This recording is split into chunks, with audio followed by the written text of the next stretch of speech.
Saya to the point saja ya. Nggak apa-apa, memang harus to the point. Menurut hemat saya, pemerintah tidak mendengar. They Apanya? don't listen. Di mananya? Bagian mana yang Anda? Ini sudah 1,5 tahun. Kerusakan sudah terjadi, lumbung sudah terbakar, korupsi sudah terjadi. Bahkan kalau bisa flashback ke belakang, 6 bulan sebelum MBG ini dilakukan, kami sudah mengumpulkan data, sudah mengeluarkan studi. Tahun 2024 sebelum MBG ini berjalan, kami sudah sampaikan 46% masyarakat mengendus ada potensi korupsi. Tahun 2024 kami juga sudah sampaikan, jangan bikin vendor-vendor besar. Serahkan ke sekolah, serahkan ke komunitas UMKM lokal. Tahun 2024 kami juga sudah sampaikan potensi korupsinya dari mana saja. Di SPPG itu di mana saja. Mulai dari pengadaan, penyalahgunaan pengawasan. Tahun 2024 kami bahkan juga sudah sampaikan ada potensi keracunan. Bahkan yang sekarang kalau kita lihat inefisiensi itu 1,75 triliun per minggu. Dan itu kan sudah dilakukan dari mulai mengganti, menegakkan hukum, terus kemudian pimpinan Kalau yang bicara baru. soal mendengar masukan, masukan itu harusnya diterima sebelum kebijakan itu dilakukan.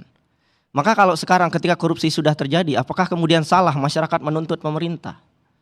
Ini bisa tidak terjadi sama sekali kalau dari awal kebijakannya benar. Kalau di awal rente-rente dapur itu tidak dimiliki oleh partai politik, ormas, yayasan yang terafiliasi dengan pemerintah. Ini bisa dicegah. Tapi apa yang terjadi? Naskah akademik kebijakan ini tidak pernah ada. Ada banyak profesor di negara ini, ada BRIN, Bappenas, tidak ada satupun naskah akademik. Kami mengeluarkan studi itu sebelum MBG itu dilakukan. Tapi apa yang terjadi? Tidak didengar. Dan kalau boleh saya jujur, setelah 1,5 tahun, apakah saya marah? Saya marah. Saya dapat beasiswa LPDP, saya lakukan apa yang saya bisa, bikin studi. Saya pengen tidak ada korupsi dan kami sudah mengeluarkan studi itu. Dan sekarang korupsi terjadi. Triliunan rupiah uang sudah hilang. Tapi dalam konteks perbaikan, evaluasi, pengakuan dari pemerintah bahwa benar ada kesalahan dan masih ada sisa waktu 3,5 tahun untuk memperbaiki, Anda melihat Saya sangat menerima secara empati ya, bahwa pemerintah mengakui ada kesalahan. Tapi kan ini bukan perusahaan. 1 rupiah pun rugi dari salah tata kelola kebijakan, maka yang rugi adalah uang masyarakat. Beda dengan mengurusi perusahaan. Perusahaan salah hitung, yang rugi adalah perusahaan. Tapi meskipun ketika sudah pengelola negara ada salah sanksi hukum yang sekarang sedang berproses. mau ditangkap sebanyak apapun koruptor, saya sepakat koruptor harus ditangkap. Tapi pertanyaannya, apakah kemudian uang yang hilang ini lantas kemudian kembali? Apakah kemudian sampai 2029 kita disuguhi tangkap menangkap terus? Dan lebih parah lagi sebetulnya inefisiensi dari program ini luar biasa.